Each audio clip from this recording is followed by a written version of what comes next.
Assalamualaikum warahmatullahi wabarakatuh.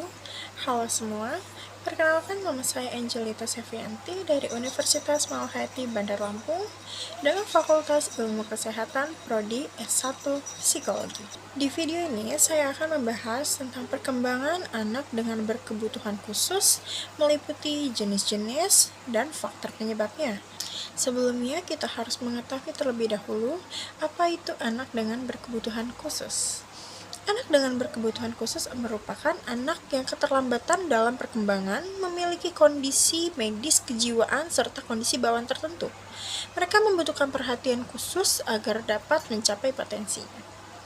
Anak berkebutuhan khusus bukan berarti anak yang tidak pintar, tidak berbakat, tidak mampu.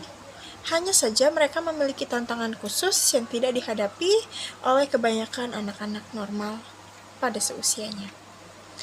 Kondisi ini sering terjadi ketika anak memiliki keterbatasan atau keluarbiasaan yang berpengaruh pada proses pertumbuhan dan perkembangannya. Hal tersebut membuat anak memerlukan pendampingan yang tepat dan perhatian yang lebih. Anak berkebutuhan khusus adalah anak yang mengalami keterbatasan atau keluarbiasaan baik fisik, mental, intelektual, sosial, maupun emosional yang berpengaruh secara signifikan dalam proses pertumbuhan dan perkembangan dibandingkan dengan anak-anak lain seusianya. Oke, baiklah, kita langsung masuk saja ke materi. Jenis-jenis anak berkebutuhan khusus. Jenis-jenis anak berkebutuhan khusus meliputi anak disabilitas seperti tunarungu, tunanetra, tunadaksa, tunalaras, dan anak dengan GPPH atau ADHD, atau anak dengan gangguan pemusatan perhatian dan hiperaktif. Lanjut, ada anak dengan autisme, anak dengan Down syndrome, anak lamban belajar, anak dengan kesulitan belajar, serta anak dengan potensi kecerdasan. Langsung saja kita masuk ke materi pertama, yaitu anak dengan disabilitas tunanetra. Anak tunanetra adalah anak yang mengalami gangguan penglihatan atau kebutaan yang menyeluruh atau total atau sebagian atau low vision. Ciri-cirinya seperti tidak mampu melihat cahaya, mata tampak merah, bola mata tampak keruh, putih-putih berada di tengah, dan terkadang seperti mata kucing yang bersinar. Bola mata bergerak sangat cepat, dan lain sebagainya. Faktor penyebab anak mengalami tunanetra itu ada dari faktor keturunan atau genetik, dan juga ada dari faktor keracunan atau infeksi, penyakit atau kondisi tertentu. Dan ada kecelakaan seperti luka, trauma, atau seperti terkena bahan kimia dan benda tajam. Serta kekurangan vitamin A juga merupakan faktor penyebab terjadinya tunanetra. Oke, kita lanjut ke materi berikutnya, yaitu anak disabilitas tunarungu. Anak disabilitas tunarungu merupakan anak yang mengalami gangguan pendengaran, baik sebagian maupun menyeluruh, dan biasanya memiliki hambatan dalam berbahasa atau berbicara. Ciri-ciri anak dengan disabilitas tunarungu itu seperti tidak menunjukkan reaksi terkejut terhadap bunyi-bunyian atau tepukan tangan dengan keras dengan jarak 1 meter. Dan ada anak yang tidak bereaksi bila dipanggil namanya atau seperti acuh tak acuh terhadap suara di sekitarnya. Penyebabnya itu seperti faktor keturunan atau genetik, infeksi telinga, gendang telinga robek, dan ada tumor atau pertumbuhan jaringan yang tidak normal di telinga. Oke, kita lanjut ke materi yang ketiga, yaitu disabilitas fisik atau tunadaksa. Tunadaksa adalah anak yang mengalami gangguan gerak akibat kelumpuhan atau anggota badan yang tidak lengkap, kelainan bentuk dan fungsi atau anggota gerak lainnya. Ciri-ciri anak yang mengalami disabilitas tunadaksa itu seperti anggota gerak tubuh kaku, lemah atau lumpuh, dan juga mencapai gerakan tidak sempurna, tidak lentur atau tidak terkendali. Lanjut, ada terdapat bagian gerak tubuh yang tidak lengkap atau tidak sempurna, biasa lebih kecil atau lebih besar dari biasanya. Faktor terjadinya anak mengalami disabilitas tunadaksa itu disebabkan karena kelainan genetik, infeksi yang menyerang otak, pinggul ibu yang terlalu kecil, posisi baby sungsang, pendarahan otak saat lahiran, kecelakaan atau gangguan pembentukan saraf lainnya. Oke, yang keempat, itu ada anak dengan disabilitas tunalaras. Merupakan anak yang memiliki masalah atau hambatan dalam mengendalikan emosi atau mengontrol sosial serta berperilaku menyimpang dari norma-norma sosial. Seperti ciri-cirinya itu bersikap membangkang atau suka membohong. Yang kedua itu merupakan mudah terangsang emosinya, mudah marah dan emosional. Dan yang ketiga itu sering melakukan tindakan agresif, merusak atau mengganggu orang lain. Yang keempat, sering bertindak menyimpang dalam norma sosial, asusila, atau norma hukum. Faktor penyebab terjadinya anak dengan disabilitas tunalaras diantaranya itu dari faktor biologis, seperti ketidakstabilan biologis ibu, ketidakseimbangan faktor genetik, atau infeksi brain damage.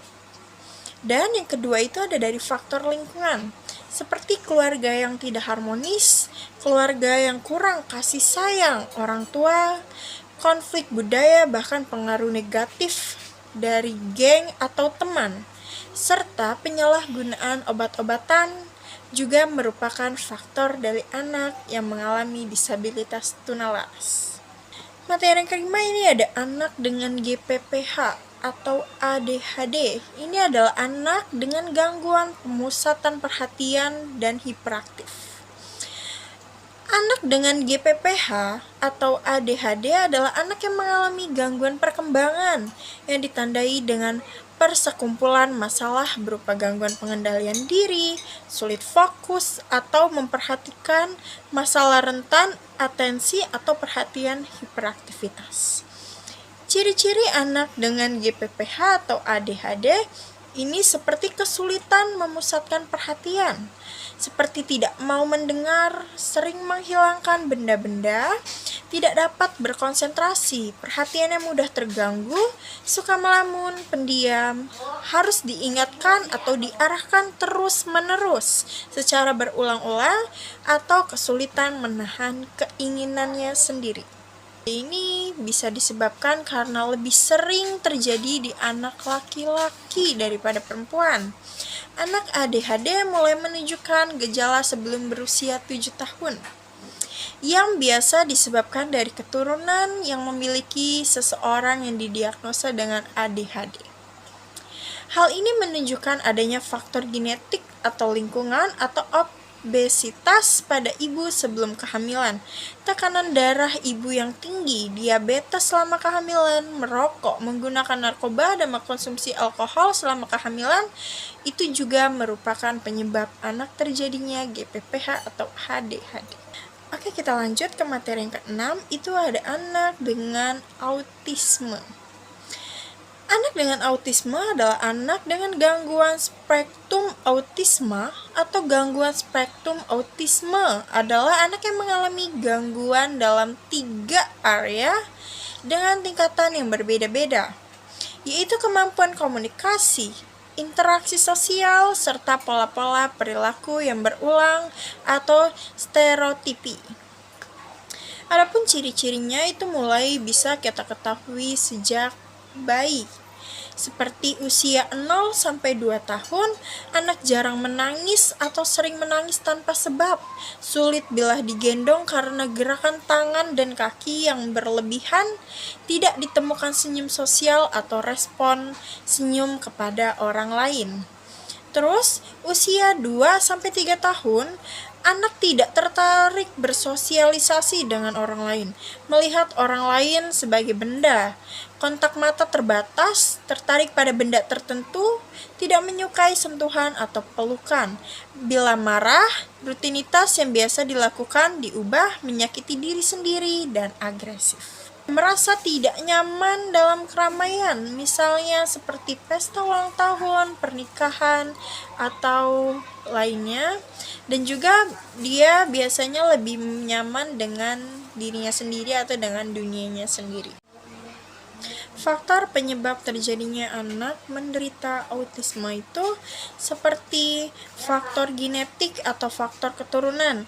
Jika ada riwayat keluarga dengan autisme, itu bisa menyebabkan resiko terjadinya autis pada anggota keluarga lainnya dan dapat meningkat.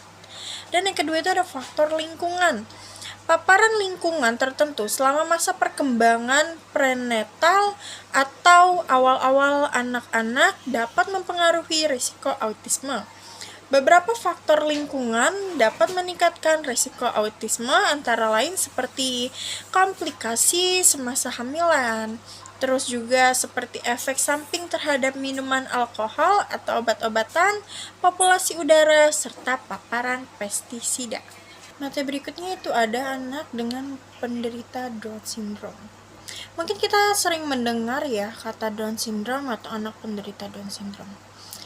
Anak penderita Down syndrome adalah anak yang memiliki kelainan genetik berupa kromosom yang berlebihan. Ini menyebabkan gangguan fisik dan intelektual sehingga anak berkebutuhan khusus dengan Down syndrome memiliki ciri-ciri sebagai berikut.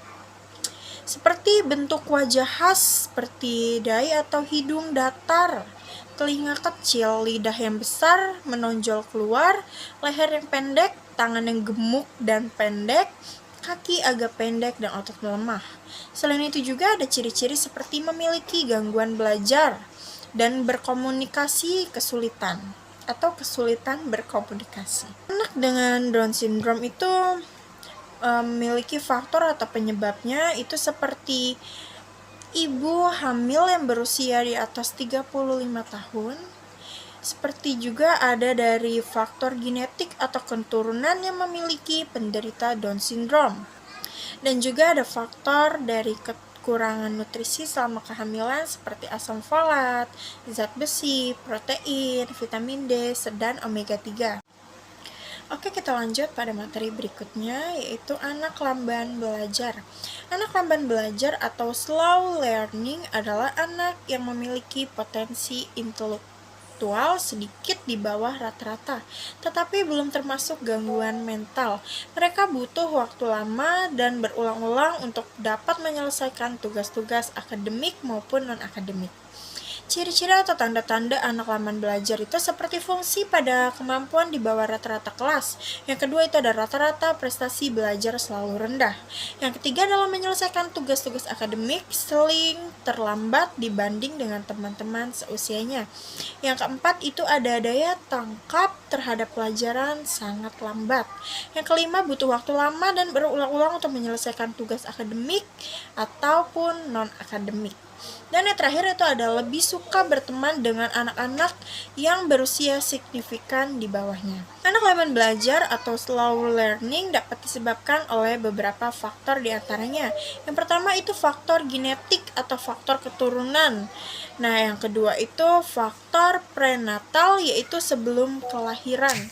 Dan yang ketiga ada faktor prenatal, yaitu saat proses kelahiran. Yang keempat ada faktor postnatal, dan yang kelima ada faktor lingkungan, dan yang terakhir ada faktor sosial seperti keharmonisan hubungan anak dengan orang tua. Oke, kita lanjut pada materi berikutnya, yaitu anak dengan kesulitan belajar. Anak dengan kesulitan belajar atau ketidakmampuan belajar spesifik adalah anak yang mengalami hambatan atau penyimpangan pada satu atau lebih proses psikologis dasar berupa ketidakmungkinan mendengar, berpikir, berbicara, membaca, menulis, mengeja, dan menghitung. Jenis-jenis atau ciri-ciri anak dengan kesulitan belajar itu, yang pertama ada anak yang mengalami kesulitan belajar membaca. Nah, yang kedua itu perkembangan kemampuan membaca lambat dan sering terjadi. Yang ketiga kesalahan dalam membaca, dan yang terakhir kemampuan memahami isi bacaan sangat rendah. Anak kesulitan belajar itu ada faktor internal dan eksternal. Faktor internal yaitu kemampuan intelektual, motivasi, kesehatan, sikap atau minat sang anak. Dan faktor eksternalnya itu faktor sosial dan non-sosial seperti lingkungan keluarga, sekolah, dan lingkungan masyarakat. Dan yang terakhir itu ada faktor genetik. Beberapa anak mungkin memiliki faktor genetik yang membuat mereka lebih rentan terhadap kesulitan belajar, seperti disleksia atau ADHD. Oke, baiklah kita sampai di materi terakhir, yaitu anak dengan potensi kecerdasan. Anak dengan potensi kecerdasan dan anak bakat istimewa yang biasa disebutnya adalah anak yang memiliki skor inteligensi yang tinggi atau mereka yang unggul dalam bidang khusus atau talenta seperti musik, seni, olahraga, dan kepemimpinan. Ciri-ciri atau anak dengan kecerdasan atau bakat istimewa itu yang pertama memiliki tingkat kecerdasan di atas rata-rata, kreatif, berkomitmen terhadap tugas sangat tinggi. Dan yang kedua itu memiliki kepekaan yang tinggi. Yang ketiga suka mendapat jawaban dari pertanyaan bagaimana, mengapa, tentang suatu hal. Dan yang keempat, mampu bekerja mandiri sejak dari kecil. Yang kelima, sangat cepat dalam memahami pembicaraan atau pembelajaran yang diberikan. Yang keenam, mempunyai daya ingat yang kuat dan rasa ingin tahu yang tinggi terhadap suatu hal tertentu. Faktor-faktor yang dapat menyebabkan anak memiliki potensi kecerdasan itu diantara ada faktor keturunan. Menurut Sir Francis Galton, ilmuwan Inggris, kemampuan intelektual erat dikaitkannya dengan faktor keturunan. Dan yang kedua ada faktor lingkungan. Lingkungan juga turut adil dalam menumbuhkan keperbakatan dalam setiap individu, seperti faktor lingkungan dalam masyarakat atau dalam keluarga serta dalam sekolah. Dan yang ketiga itu ada faktor gizi dan neurologis. Faktor gizi dan neurologi juga berkaitan dengan inteligensi. Oke, baiklah, itulah 10 jenis anak-anak dengan berkebutuhan khusus. Secara umum, anak berkebutuhan khusus adalah amanat Tuhan yang Maha Kuasa yang harus dijaga, dirawat, dan dipenuhi haknya. Untuk orang tua, keluarga, dan masyarakat perlu menerima keberadaan anak tersebut dengan ikhlas. Hindarkan dari perasaan cemas, kecewa, khawatir, marah, menyalahkan diri sendiri dan orang lain, serta putus asa yang berlarut-larut. Anak berkebutuhan khusus bukanlah anak yang aneh, melainkan anak yang sangat istimewa. Maka dari itu, stop untuk membuli, menjauhi, dan menghina anak dengan berkebutuhan khusus. Mereka sama seperti anak biasa pada umumnya. Semua ciptaan Tuhan pasti yang terbaik. Sekian dari saya. Wassalamualaikum warahmatullahi wabarakatuh.